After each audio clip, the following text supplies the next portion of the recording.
อคำให้ส่งพี่น้องเขากูก็ในขณะออกคำมือในที่เขาถึงมาดัดนี้ลองอัน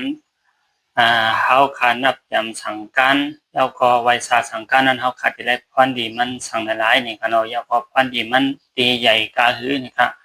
ซ้อมเลยเฮาขาเป็นพวกท่าศาสนาพระเป็นเศร้านี่ขณะลองอันว่าพรดีนับยำสังกันพรดีไวสาสังกันนั้นอันว่าผู้อันว่านั้นอย่าไปหาอะไรมีนี่ขณะ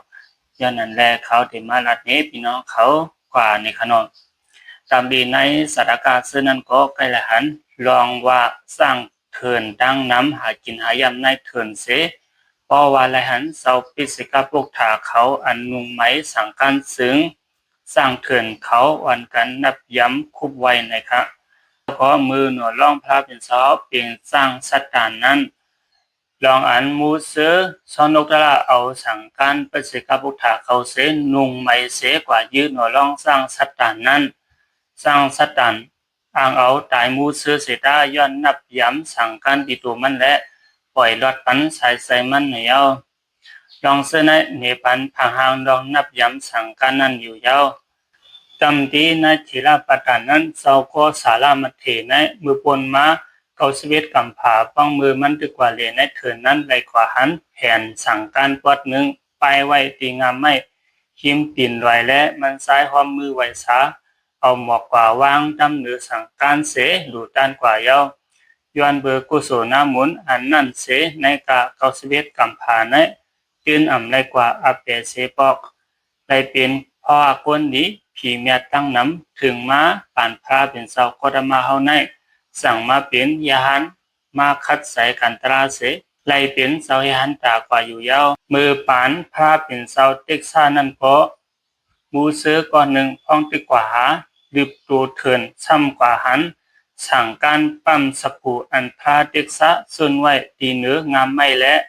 มันสั่งตำวางกลางมันเสกว่านับยำไวสาสังการพระเป็นเสาคุบคนถึงกลุ่มมุนพระเสไวสาดีลีงามงามเยาะพรดีกุศลอันนับยำไวสานั้นกุ่มซอยปันมันในเกาสเวตกำผาอำไรกว่าตีอาเปเสบอกไลเป็นคนดีผีเมียดกวยเส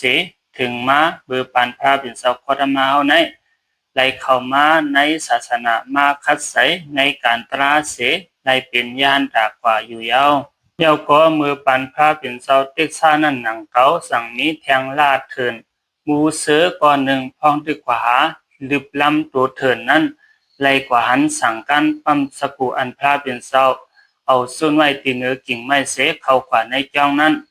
มันซ้ายสั่งตำวังหลักหนักเครื่องต่างมันเสกว่านับยำไวสาสั่งกันเรียงอันคุบคนถึงกลุ่มมุนพาเสนับยำไวสาเย้าพรเดียนั้นซ้อมปุ่มปั่นแลใน92กำพาอำไรกว่าเมืองอะไรอเปะไรกว่าเป็นคนดีผีเมียดกุยเสถึงมาเบือปานพระเป็นเสากรมาเฮาในมาเป็นผู้มากก่อนหนึ่งไว้เลือนมาเข้ามาในศาสนาพระเป็นเสาเสคัดใส่กันตราไลเป็นเสายหันตากว่าอยู่ยาวอันรัดเนมาเสื้อไหนเป็นควันดีอันไรนับย้ำสั่งการนั้นยาวกับไหนเสื้อเฮาขาวตั้งเสียงก็ตำตีสั่งการนั้นเฮาตักเตไรนับย้ำอยู่สั่งว่ากว่าหันสั่งการเก่าสั่งการยกตกไว้ซ่อมตาซ่อมตังซึ้งเตรียมไรคำกว่าเนื้อมันเตรียมไรหยิบเนื้อมันกึ่งดีเก็บเอาไปไว้ปันตีทรงอยู่ปิกซ้ำไรหันสั่งการเก่าอันเปิ้นสุนเปียดเสตาอำนับยำนั่นอำดีเฮ็ดในขณะแผ่นผ้าอันเป็นสีสังการนั่นก็อำเลียวเฮ็ดสินตรงผ้าตุงเสนุ่งในขณะกูไลอาเปียดมันนะครับก็อันนุ่งไหมผ้าเหลืองสังการนั้นปิกซ้ำมาอายุมันเล็กน้อยสิเฮาก็ยาเฮาเสื้อเป็นกวนเฮือนอันนุ่งเสือโคสองแขนนั้นตื่นเตไลไว้ผู้ก่อนนุ่งไหมสังการอยู่ลองไว้สานับย้ำในศาสนาพระเป็นเสาเฮาในเอาอายุใหญ่ว่ากวยเอาอายุอันนุ่งสังการนั้นว่ากวยในขณะเพราะว่านุ่งสังการก็เตมีนั่นขณะเนาะนุ่งสังการลายว่าเย้าสองว่าสามว่าสี่ว่าฉะนั้นเตมีในขณะในอุปริปันนาสะธาตุวิปังคาสุนั้นก็เนไว้ว่าคุณสักยาวติก็ โดไรไวสานับย้ำเสาสั่งใหม่อันตึกนุงสั่งกันผ่าเรื่องมือหนังมือในในขนอย้อนนั้นให้มอนกันนับย้ำสั่งกันในขนอเอาขนอผู้ก็อันใส่หมอนับย้ำไวสาสั่งกันนั่นในขนอจอมหนังอันดัดมาเมื่อไกลนั่นในขนอเจ้าก็91กำพา92กำพาในขนอยาก็ได้ความเมืองอัปเปเมืองอะไรในขนอเพราะว่าเป็นพี่เนี่ยเป็นพี่แม่เป็นคนก็เป็นคนดีเจ้าก็พอถึงปันพระเป็นสาวปอมานี่ก็เจแลมาเป็นลูกน้องตะเปพระเป็นสาวเส